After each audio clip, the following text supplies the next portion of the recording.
غصے والے شوہر کے لیے دوسری شادی کا حکم۔ اگر کسی مرد نے پسند کی شادی کی ہو لیکن وہ اپنی بیوی کو مارتا ہو، گالیاں دیتا ہو اور بات بات پر دونوں کے جھگڑے رہتے ہوں اور ان میں 2 دفعہ طلاق بھی ہو چکی ہو اور اب وہ مرد دوسری شادی کرنا چاہتا ہے، تو کیا اس کے مزاج کے حساب سے اس کے لیے دوسری شادی کرنا صحیح ہے یا نہیں؟ ایک خاتون نے پوچھا ہے کراچی سے۔ دیکھیں، دوسری شادی کرنا مرد کے لیے اس شرط کے ساتھ جائز ہے کہ وہ 4 بیویوں میں عدل کرے، دوسری، تیسری، چوتھی، سب کے حقوق ادا کرے۔ یہ فیصلہ کرنا کہ وہ حقوق ادا کر سکتا ہے یا نہیں کر سکتا، یہ اس مرد کا خود کا کام ہے۔ یہ معاشرے کو شریعت نے اجازت نہیں دی ہے یا پہلی بیوی کو اجازت نہیں دی ہے کہ وہ یہ فیصلہ کرے کہ آپ چونکہ حقوق ادا نہیں کر سکتے لہذا آپ کے لیے حرام ہے۔ تو یہ مرد پر ہے۔ وَإِنْ خِفْتُمْ أَلَّا تَعْدِلُوا، قرآن میں اللہ کا ارشاد ہے کہ اگر تمہیں خود سے یہ خوف ہے کہ تم برابری نہیں کر سکو گے، فَوَاحِدَةً، تو ایک بیوی پر اکتفا کرو یا ایک بھی شادی نہ کرو۔ تو یہ فیصلہ مرد کرے گا۔ رہا یہ مسئلہ کہ پہلی بیوی کے ساتھ اس کا سلوک اچھا نہیں ہے، تو یہ جو حرکتیں میاں صاحب کر رہے ہیں، گالیاں دینا، بات بات پر جھگڑنا، اور جو ہے 2 طلاقیں بھی ہو چکی ہیں، 2 طلاقیں کیوں ہو چکی ہیں، وہ صحیح ہوئی ہیں غلط ہوئی ہیں، اس کے بارے میں تو ظاہر ہے جب تک میاں بیوی دونوں کی باتیں سامنے نہ آئیں یہ فیصلہ کرنا ممکن نہیں ہے۔ طلاقیں ہمارے معاشرے میں ہوتی ہیں، صحیح بھی ہوتی ہیں، غلط بھی ہوتی ہیں۔ بعض دفعہ تو انسان خود کسی کو مشورہ دیتا ہے بھائی علیحدگی اختیار کرو، بعض دفعہ غلط کر لیا ہوتا ہے میاں نے، طلاق بنتی نہیں ہے لیکن وہ دے دیتا ہے۔ تو 2 طلاقیں کیوں ہو چکی ہیں مجھے تو معلوم نہیں ہے، تو اس بارے میں تو میں کوئی کمنٹس نہیں کر سکتا۔ ممکن ہے شوہر نے زیادتی کی ہو، ممکن ہے بیوی کی طرف سے زیادتی ہو۔ رہا یہ مسئلہ کہ شوہر بیوی کو مارتا ہے، گالیاں دیتا ہے، بات بات پر دونوں جھگڑتے ہیں، تو اس کا مطلب ان کے تعلقات اچھے نہیں ہیں۔ مارتا ہے، اچھا کام نہیں کرتا، لیکن کیوں مارتا ہے یہ بھی پوچھ لینا چاہیے۔ مطلب یہ کہ کسی کے بھی جب ذاتی حالات سامنے آئے نا تو ایک طرف کی بات سن کے انسان فیصلہ نہیں کر سکتا۔ بیوی پہ ہاتھ اٹھانا برا کام ہے، لیکن بعض دفعہ ایسا ہوتا ہے کہ بیوی نے کوئی ایسا کام کیا ہوا ہوتا ہے کہ ہاتھ اٹھانے کے بجائے یعنی کوئی بھی دوسرا شخص کہے گا، مثال کے طور پر ایک عورت شوہر کے سامنے اس کے باپ اور ماں کو گالی دے رہی ہے، ایک مثال دے رہا ہوں میں، ایسا کرتی نہیں ہیں عورتیں لیکن ایک مثال دے رہا ہوں۔ اب اس پہ شوہر نے کھینچ کے ایک تھپڑ لگا دیا، تو اب اس تھپڑ کو تو دیکھا جا رہا ہے کہ مرد نے بیوی پہ ہاتھ اٹھایا، تو یہ بھی تو دیکھا جائے گا نا کہ اس نے کیا تھا، اس نے اس کے باپ کو گالی دی ہے، اس کی ماں کو گالی دی ہے، تو یہ تو غیرت کا تقاضا ہے۔ جو غیرت مند آدمی ہے وہ تو یہ نہیں برداشت کرتا کہ میری بیوی میری ماں کو برا بھلا کہے، کل اس بیوی نے بھی ماں بننا ہے اپنے بچوں کی۔ تو کیس کی نوعیت دیکھی جاتی ہے کہ کہاں غلط ہو رہا ہے اور کہاں بہت اس سے بھی زیادہ غلط ہو رہا ہے۔ بلا وجہ بیوی پہ ہاتھ اٹھانا یا چھوٹی چھوٹی باتوں پہ ہاتھ اٹھانا، روٹی نہیں پکائی، کھانا نہیں پکایا، نمک تیز کر دیا، یا ٹائم پہ پوچھا کیوں نہیں مجھے، یہ کیوں نہیں کیا، وہ چھوٹی موٹی جو چیزیں گھروں میں چل رہی ہوتی ہیں، اس پہ بہت زیادہ غصہ کرنا یا ہاتھ اٹھانا یہ تو بالکل غلط ہے، اس کی تو نہ اسلام میں اجازت نہیں ہے۔ لیکن بعض دفعہ کچھ ایسی بڑی باتیں گھر میں ہو رہی ہوتی ہیں کہ مرد کو ہاتھ اٹھانا پڑتا ہے۔ میرے پاس تو کالز آتی رہتی ہیں، بہت کچھ ہوتا ہے۔ بعض دفعہ مرد ایسی غلطیاں کر رہے ہوتے ہیں کہ عورت جو کچھ بھی کرے ہم کہتے ہیں کم کیا آپ نے، عورت گھر سے چلی جاتی ہے۔ اب مرد یہ کہہ رہا ہوتا ہے کہ میری بیوی گھر سے بھاگ گئی، کبھی شریف عورت گھر سے بھاگتی بھی ہے۔ تو جب آپ اس کیس کی گہرائی میں جائیں تو بھائی آپ نے کام ایسے کیے ہیں کہ وہ غنیمت ہے گھر سے بھاگی ہے صرف، ورنہ ایسا بھی ہو سکتا ہے کہ آپ کی ٹانگیں توڑ کے گھر سے بھاگتی وہ۔ تو اس لیے جو میاں بیوی کے جو کیسز ہیں نا، فلاں نے فلاں کو مارا تو فلاں نے فلاں کو گالی دی، تو محض اس بات سے نہیں فیصلہ کیا جا سکتا کہ کون صحیح ہے کون غلط ہے۔ گالی دی تو کیوں گالی دی، اس کی ریزن بیان کریں، تو وہ ریزن سامنے آئے گی، وہ پتہ چلے گا کہ یہ گالی دینا بنتا تھا کہ نہیں بنتا تھا۔ گالی دینا تو ویسے بھی نہیں بنتا، لیکن بہرحال اب یعنی غلط کیا تو کتنا غلط کیا یہ تو اندازہ ہو جائے گا نا، ہو سکتا ہے اس نے بھی گالی دی ہو۔ تو دوسری شادی کا ان چیزوں سے تعلق نہیں ہے کہ آپ کے پہلی بیوی سے تعلقات کیسے ہیں۔ پہلی بیوی سے تعلقات بعض دفعہ اس لیے خراب ہوتے ہیں کہ بیوی خراب ہوتی ہے، بعض دفعہ اس لیے خراب ہوتے ہیں کہ دونوں کا مزاج مل ہی نہیں رہا ہوتا آپس میں، تو اس لیے بھی خراب ہوتے ہیں۔ اور ایک وجہ یہ بھی ہوتی ہے کہ شوہر خراب ہے، تو اگر شوہر خراب ہے پھر تو اس کے لیے دوسری تیسری شادی سے اس کو منع کیا جائے گا کہ بھئی آپ تو خود ہی 2 نمبر آدمی ہو، ایک کے حقوق ادا نہیں کر رہے، باقیوں کو بھی آپ جو ہے نا وہ برباد کر دو گے۔ تو ایسی کنڈیشن میں شوہر کا خراب ہونا اگر ثابت ہو جائے تو پھر اسے منع کیا جا سکتا ہے مشورتاً کہ آپ کے لیے غلط ہے یہ کام، اس کو یعنی اس کو سمجھایا جائے کہ آپ نے ایک عورت کو، جیسے میں نے ایسے زندگی میں مرد دیکھے ہیں کہ 2-3 شادیاں کی ہیں اور سبھی کو جس سے کرتے رہے اسی کی زندگی تباہ کرتے رہے ہیں وہ۔ لیکن اگر کوئی اور صورتحال ہے کہ دونوں کو مزاج آپس میں نہیں ملتے، اس سے لڑائیاں ہو رہی ہیں، یا یہ کہ بیوی کا قصور ہے تو پھر شوہر کو نہیں روکا جا سکتا دوسری شادی سے. تو اس میں کوئی ایک اصول اور ضابطہ نہیں ہے, اس میں ہر ایک کے حالات جب سامنے آتے ہیں تو اس کو حالات کو دیکھ کے فیصلہ کیا جاتا ہے. اچھا بھائی, والدین غلط فیصلہ کریں تو اولاد کیا کرے؟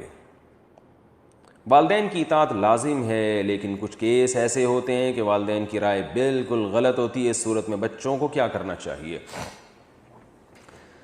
دیکھیے, جو ہمیں حکم دیا گیا نا بڑوں کی اطاعت کریں, تو اطاعت کا یہ مطلب نہیں ہوتا کہ آپ کی رائے ان کی رائے سے متفق ہو تو اطاعت کریں. اطاعت کا مطلب ہوتا ہے آپ کی رائے ان کی رائے سے مختلف ہو تو بھی اطاعت کریں. اس لیے کہ آپ کی رائے ان کی رائے سے جب میچ کرے گی پھر تو اطاعت کرنی ہے. حکومت کوئی قانون بناتی ہے, ہمیں حکم دیا ہے شریعت نے کہ حکومت کو فالو کرو, حکومت کی اطاعت کرو, جس ملک میں بھی رہتے ہو اس کے قانون کو فالو کرو. بعض دفعہ آپ کو لگتا ہے یہ قانون ٹھیک نہیں ہے, لیکن کیا اس لگنے کا اعتبار ہے؟ بھئی آپ کو نہیں بھی لگے تو بھی آپ نے اس حکومت کے قانون کو فالو کرنا ہے. تو اس لیے والدین کی اطاعت کا جو شریعت نے حکم دیا, تو اطاعت کا مطلب یہ ہے کہ آپ کو ان کی رائے اچھی لگے یا نہ لگے, دونوں صورتوں میں آپ نے ان کی رائے کو فالو کرنا ہے, یہ مطلب ہے. البتہ دو چیزوں میں والدین کی اطاعت لازم نہیں ہے. ایک ناجائز باتوں میں, اس میں والدین کی اطاعت لازم نہیں. شریعت کے خلاف اگر حکم دیتے ہیں, ظلم کا حکم دیتے ہیں, جیسے بعض مائیں ایسے حکم دیتی ہیں بیٹے کو کہ جس سے بیوی پہ ظلم کرے وہ, تو ایسا نہیں ہے, یہ جائز نہیں ہے. دوسری چیز, جو بیسک ہیومن رائٹس ہیں جو اللہ نے ہر شخص کو دیے ہیں, اس میں بھی والدین کی اطاعت لازم نہیں ہے. کوئی کرے تو اچھی بات ہے, نہ کرے تو کوئی گناہ نہیں ہوگا. مثال کے طور پر ہم سب کے ساتھ پیٹ لگا ہوا ہے, اب میرا دل چاہتا ہے کہ میں پراٹھے کھاؤں, ایک مثال دے رہا ہوں, آپ کے ابا کہہ رہے ہیں ڈبل روٹی کھاؤ آپ, تو بھائی آپ اپنے خرچے پہ کھا رہے ہیں, آپ پراٹھے کھائیں, ڈبل روٹی کھائیں, جو دل آپ کا چاہے گا وہ کھائیں گے. اس میں زبردستی والدین کو وہ کرنا یہ نہیں ہے. میں ایک مثال سے سمجھا رہا ہوں کہ کچھ چیزیں ایسی ہوتی ہیں جو انسان کی بیسک ضرورت ہوتی ہیں. کتنا کھانا کھانا ہے آپ نے, آپ کا دل چاہتا ہے میں 4 روٹیاں کھاؤں, ابا نے کہا 2 روٹی سے زیادہ کھانے کی آپ کو اجازت نہیں ہے. یا تو ابا کے خرچے پہ کھا رہے ہو تو چلو, ابا غریب ہیں تو ایک الگ بات ہے, لیکن اپنے خرچے پہ کھا رہے ہو اور ابا نے کہا نہیں 4 نہیں کھا سکتے. تو بعض چیزیں ایسی ہوتی ہیں جن میں والدین کا بلا وجہ کا ایک وہ ہوتا ہے, جس میں آپ کی اپنی جو ذاتی آزادی ہے وہ بالکل سلب ہو رہی ہوتی ہے. تو ایسی صورت میں والدین کی اطاعت لازم نہیں ہے. کوئی کرے گا تو ثواب ملے گا کہ چلیں ابا کو خوش کر رہے ہیں, لیکن لازم نہیں ہے. جیسے فقہاء نے بیان کیا کہ آپ سفر پہ جا سکتے ہیں, اب والدین آپ کو سفر سے روک رہے ہیں جبکہ آپ نے تجارت کے لیے سفر کرنا ہے یا علم حاصل کرنے کے لیے سفر کرنا ہے, تو والدین آپ کو روک رہے ہیں جبکہ وہ روکنے کی کوئی معقول ریزن بھی نہیں ہے. گھر میں یا تو ہوتا ہے نا, بوڑھے والدین ہوتے, ایک ہی اکلوتا بیٹا ہے, وہ اگر امریکہ چلا جائے گا تو والدین بیچاروں کو کون پوچھے گا, تو پھر والدین کی اطاعت لازم ہے. لیکن آپ کے گھر میں دوسرے کمانے والے موجود ہیں, والدین کی خدمت کرنے والے, آپ چاہتے ہیں کہ میں بزنس کے لیے امریکہ جاؤں, جاپان جاؤں, سعودیہ جاؤں, میں ایجوکیشن کے لیے یہ کروں, اور والدین آپ کو روک رہے ہوں, تو ایسی صورت میں بھی فقہاء کہتے ہیں کہ والدین کی اطاعت لازم نہیں ہے. آپ ڈاکٹر بننا چاہتے ہیں, ابا کہہ رہے ہیں آپ انجینئر بنیں, تو ایسی صورت میں بھی والدین کی اطاعت لازم نہیں ہے. یہ اس میں کوئی زبردستی کسی کو نہ ڈاکٹر بنا سکتا ہے نہ انجینئر بنا سکتا ہے. آپ چاہتے ہیں میں عالم مفتی بنوں, ابا کہہ رہے ہیں نہیں تم پائلٹ بنو, تو ایسی صورت میں بھی والدین کی اطاعت لازم نہیں ہے. ہاں یہ ضروری ہے کہ گھر میں والدین کے لیے کمانے والا کوئی موجود ہو, یعنی ان کی خدمت یا ان کو بڑھاپے کا سہارا, یعنی ان کے لیے کچھ اتنا انتظام ہو کہ وہ جو ہے نا وہ ان کی بیسک ضرورتیں پوری ہوں. تو وہ بیسک ضرورتیں پوری کرنے کے بعد آپ عالم بھی بن سکتے ہیں. ابا کہہ رہے ہیں کہ آپ مفتی بنو, آپ کہہ رہے ہیں میں پائلٹ بنوں گا, تو ابا کی بات مان لیں, بہت اچھا ہے. نہیں مانتے تو گناہ نہیں ہوگا انشاءاللہ. تو یہ جو ایسی چیزیں ہیں کہ اسی طرح نکاح کے بارے میں بھی آپ بالغ ہو گئے, اپنے خرچے پہ آپ شادی کرنا چاہتے ہیں, ابا کہہ رہے ہیں نہیں شادی نہیں کرنے دوں گا, تو یہ بھی غلط ہے. بلکہ یہاں تو بہتر یہی کہ آپ شادی کریں, کیونکہ شریعت ترغیب دے رہی ہے, اللہ ترغیب دے رہے ہیں کہ نکاح کرو. تو اللہ کے حکم پہ والدین کا حکم جو ہے نا یہ کم درجے کا ہوتا ہے, اللہ کا حکم پہلے ہے. آپ چاہتے ہیں میں 4 شادیاں کروں, ابا کہتے ہیں نہیں ایک ہی کرو, تو ایسی صورت میں بھی اطاعت واجب نہیں ہے. میری والدہ تو میری دوسری شادی کو پسند نہیں کرتی تھی, ہم نے پھر بھی کر لی. والدہ کو ہم نے کوشش کی منانے کی, پاؤں پکڑتے تھے, لیکن وہ بہت سخت ڈانٹتی تھیں. تو ہم نے کہا اب اماں تو ماننے کی نہیں ہے, تو ہم نے کر لی. 15 دن بعد بتا دی اماں ہو گئی ہیں. اماں نے تھوڑی سی صلواتیں سنائیں, پھر خوش ہو گئیں, پھر کہنے لگی اب 2 تو ہو گئی ہیں, اب 4 کر لے پوری. ٹھیک ہے نا, ایسا بھی ہوتا ہے. اللہ تعالیٰ میری والدہ کی مغفرت فرمائے, ان کے درجات بلند کریں. تو نکاح کے معاملے میں ان سب چیزوں میں کوئی واجب نہیں ہے. البتہ نکاح کرنا کہاں ہے, اس میں والدین کی اطاعت کو پہلے رکھنا چاہیے, کیونکہ بہو جو ہے نا وہ صرف آپ کی بیوی نہیں, جس سے آپ نکاح کریں گے نا وہ صرف آپ کی بیوی نہیں ہوتی، آپ کے والدین کی بہو بھی ہوتی ہے. تو گھر میں کوئی ایسی چیز لے کر آئیں کہ خاندان اس کو ایکسیپٹ کر سکے. ایسا کوئی چیز نہ اٹھا کے لے آئیں کہ ابا کہے کیا لے آیا بھائی تو، ٹھیک ہے نا، تیری بیوی ہو سکتی ہے ہماری بہو نہیں ہو سکتی. تو اس لیے وہاں مشورہ دیا جاتا ہے کہ بھائی شادی کرنی ہے کہ نہیں کرنی، اس میں ابا سے مشورہ نہیں لینا، وہ تو کرنی تو ہے ہی، کہاں کرنی ہے اس میں ابا سے ضرور مشورہ لیا کریں. تو واجب تو اس میں بھی نہیں ہے، لیکن اس میں بہرحال اس کے بڑا نقصان ہوتا ہے پھر بعد میں. تو یہ ہے کہ شریعت نے والدین کے حقوق کا بھی ایک دائرہ کھینچا ہے. تو والدین کو بھی چاہیے کہ اولاد کو اولاد سمجھیں، بالکل ہی اسے ایسا غلام بنا دینا کہ ہر چیز میں اس کی پرسنل لائف ہی نہیں باقی بچتی بیچارے کی. اور وہ کہیں نکاح کرنا چاہ رہا ہے، لڑکیاں شادی کرنا چاہتی ہیں، کہیں ابا کرنے ہی نہیں دیتے، اس کے جذبات کا بالکل خیال ہی نہیں کرتے، یہ بھی ظلم ہے. آپ صلی اللہ علیہ وسلم نے والدین کی اطاعت کا حکم دیا. اب دیکھو والدین بھی کیا کرتے ہیں، اپنی مطلب کی حدیثیں بعض دفعہ اولاد کو سناتے ہیں. ایک لڑکی کہیں شادی کرنا چاہ رہی ہے، ابا مجھے یہ پسند ہے، میری یہاں شادی کرا دو. ابا کہہ رہے ہیں نہیں یہاں تو میں کراؤں گا ہی نہیں، حالانکہ اس لڑکے میں کوئی بڑی خرابی نہیں ہوتی. تو جب لڑکی ضد کرتی ہے تو اس کو حدیثیں سنائی جاتی ہیں، شریعت نے والدین کا کتنا احترام ہے. تو جہاں یہ آتا ہے کہ شریعت میں والدین کا اتنا احترام ہے، وہاں حدیث میں یہ بھی تو آتا ہے کہ لڑکی کی بالغ لڑکی کا نکاح اس کی مرضی کے بغیر آپ نہیں کر سکتے. تو یہ والی حدیث کیوں نہیں دیکھ رہے بھائی؟ اور آپ صلی اللہ علیہ وسلم نے ایسے نکاح توڑوائے ہیں جہاں لڑکی سے کی رضا کا خیال نہیں کیا گیا، ایسے نکاح آپ صلی اللہ علیہ وسلم نے توڑوائے ہیں. تو نکاح ہونے کے بعد آپ نے اس کو ختم کیا ہے کہ یہ نہیں، یہ اس کو فرمایا کہ نہیں یہ قابل قبول نہیں ہے. تو یہ ہمارے معاشرے میں بڑا ظلم ہوتا ہے بیٹوں پر بھی بیٹیوں پر بھی کہ نکاح کے وقت بعض دفعہ ان کی چاہت کا بالکل بھی خیال نہیں کیا جاتا. تو ان سب چیزوں میں والدین کو چاہیے کہ وہ اولاد کے جذبات کا بھی خیال کریں. اگر با جماعت نماز میں امام اکیلا رہ گیا تو کیا کرے؟ اگر ایک امام اور مقتدی نماز پڑھ رہے تھے، مقتدیوں کو کسی بات پر ہنسی آئی اور وہ وضو کرنے چلے گئے، کیا امام اپنی نماز جاری رکھے گا یا وہ بھی توڑ دے گا؟ نیز کیا مقتدی دوبارہ آ کر اسی امام کے ساتھ شریک ہو سکتے ہیں یا نہیں؟ سید محی الدین رامپور انڈیا سے. امام تو اپنی نماز جاری رکھے گا چاہے مقتدی سارے ہی شارٹ ہو جائیں. اگر انجن کے پیچھے ڈبے خراب ہو جائیں اور سارے ڈبے خراب ہو جائیں تو انجن کو تو پھر اپنے ٹھکانے پر پہنچنا ہے نا. ڈبوں سے وہ کہہ دے تم آتے رہنا میرے بعد، میں باہر جا رہا ہوں. تو امام جو ہے نا وہ، باقی یہ کہ ہنسی آ گئی اور وضو ٹوٹ گیا، تو ہنسی آنے سے جو کہکا لگنے سے جو وضو ٹوٹتا ہے نا، تو اس سے شروع سے نماز دوبارہ پڑھنی پڑتی ہے. تو مقتدی کا اگر ہوا خارج ہو جائے یا ایسے طریقے سے وضو ٹوٹے جو عام طور پہ ٹوٹتا رہتا ہے لوگوں کا، یعنی ہوا خارج ہو جائے یا پیشاب کا قطرہ نکل آئے، تو ایسی صورت میں تو نماز میں بنا کر سکتا ہے مقتدی. بنا کا مطلب جہاں سے نماز چھوڑی ہے وہیں سے شروع کر دے. اس کی کچھ شرائط ہیں، بڑی لمبی چوڑی شرائط ہیں. تو ادروائز ہنسنے سے اگر وضو ٹوٹا ہے تو نماز دوبارہ پڑھنی پڑے گی. نمازوں کا افضل وقت کیا ہے؟ ہم سعودی عرب میں رہ رہے ہیں، سوال یہ ہے کہ 5 وقتہ فرض نماز اول وقت میں پڑھنا بہتر ہے یا تاخیر کر کے پڑھنا افضل ہے؟ محمد واصف ریاض.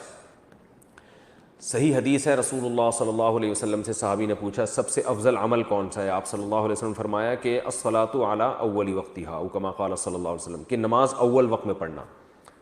تو اس حدیث سے بعض فقہاء نے استدلال کیا ہے کہ ہر نماز کا جیسے ہی وقت داخل ہوگا فوراً نماز پڑھ لی جائے گی.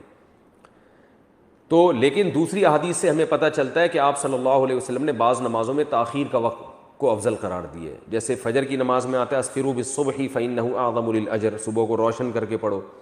اسی طرح حدیث میں آتا ہے ظہر کی نماز گرمیوں میں آپ صلی اللہ علیہ وسلم نے فرمایا کہ ابردوا بالظہر فإن شدۃ الحر من فیہ جہنم، ظہر کو ٹھنڈا کر کے پڑھو گرمیوں میں. تو اس سے پتہ چلتا ہے ظہر کو تھوڑی تاخیر کرنے پڑھنا چاہیے گرمیوں میں. اسی طرح عصر کی نماز کے بارے میں آپ صلی اللہ علیہ وسلم نے ایک مثال دی ہے بخاری اور مسلم میں کہ پچھلی امتوں میں جو فجر سے لے کے ظہر تک عمل کیا ان کو اجر 1 قرات ملا جیسے یہودیوں نے، اور نصارہ نے ظہر سے عصر تک عمل کیا ان کو اجر 1 قرات ملی، اور میری امت نے عمل عصر سے مغرب تک کیا لیکن اجر 2 قرات ملا. یہ بخاری اور مسلم کی حدیث ہے. تو یہود و نصارہ نے اعتراض کیا کہ یہ لوگ تھوڑا عمل کر رہے ہیں اور اجر زیادہ مل رہا ہے، اور ہم عمل زیادہ کر رہے ہیں اجر کم مل رہا ہے. تو آپ اللہ تعالیٰ قیامت میں ان سے فرمائیں گے کہ بھئی میرا فضل ہے، میں تم پہ ظلم تو نہیں کر رہا نا. اب مسلمانوں کو میں تھوڑے عمل کا اجر ڈبل دے دوں تو یہ میرا فضل ہے، جس کو چاہے میں دوں. تو اس حدیث سے صاف پتہ چلتا ہے کہ عصر اور مغرب کا جو وقت ہے یہ بہت تھوڑا ہوتا ہے، یعنی عصر کا اور مغرب کے درمیان کا وقت ٹائم تھوڑا ہے. تبھی یہ مثال فٹ بیٹھے گی کہ امت جو ہے عصر سے مغرب تک عمل کر رہی ہے نبی کی امت، اور اجر اس کو 2 قرات مل رہے ہیں. اور عیسائی ظہر سے عصر تک عمل کر رہے ہیں، اجر ان کو ایک قرات مل رہا ہے. تو اگر ظہر سے عصر اور عصر سے مغرب کا وقت برابر ہوتا تو یہ مثال ہی فٹ نہیں بیٹھتی. تو اس سے پتہ چلتا ہے کہ عصر میں آپ صلی اللہ علیہ وسلم نے تاخیر کو افضل سمجھا ہے. جیسے کہ ہمارے ہاں بر صغیر میں ہوتا ہے کہ عصر مثل ثانی پہ پڑھی جاتی ہے، اور سعودیہ وغیرہ میں دوسرے ملکوں میں عصر مثل اول پہ پڑھی جاتی ہے. تو اس سے عصر کی تاخیر کا افضل ہونا ثابت ہوتا ہے اس حدیث سے. اسی طرح عشاء کی نماز کے بارے میں آپ صلی اللہ علیہ وسلم نے فرمایا کہ 1/3 رات تک اگر مجھے امت پہ خوف نہ ہوتا تو میں حکم دیتا کہ 1/3 رات تک عشاء کو مؤخر کریں. یہ ساری صحیح احادیث ہیں جو میں آپ کے سامنے بتا رہا ہوں، ان کی سند پہ کوئی اعتراض نہیں کر سکتا. تو ان تمام احادیث کو جمع کر کے پتہ چلتا ہے کہ ایک طرف احادیث میں آ رہا ہے کہ اول وقت میں نماز پڑھو، ایک طرف احادیث میں ان نمازوں میں تاخیر کا حکم دیا جا رہا ہے. تو علماء نے دونوں میں تطبیق یہ دی ہے کہ ہر نماز کا ایک وہ وقت ہوتا ہے جس میں نماز پڑھنا جائز ہوتا ہے، اور ایک وہ وقت داخل ہوتا ہے جس میں نماز پڑھنا بہتر ہوتا ہے. تو حدیث میں جو آتا ہے نا کہ اول وقت میں نماز پڑھنا بہتر ہے، اس سے اول وقت سے وہ وقت مراد نہیں جب نماز کا وقت داخل ہو جائے، بلکہ وہ وقت جب نماز کے مستحب وقت شروع ہو جائے. تو جب نماز کا مستحب وقت شروع ہوگا اس میں اول وقت میں نماز پڑھنا سب سے افضل ہے، پھر اس میں تاخیر نہ کی جائے. تو عصر کا جو اول وقت شروع ہوتا ہے بہتر وقت وہ مثل ثانی ہے، تو پھر اس میں مزید تاخیر نہ کی جائے اور اول وقت میں نماز پڑھی جائے.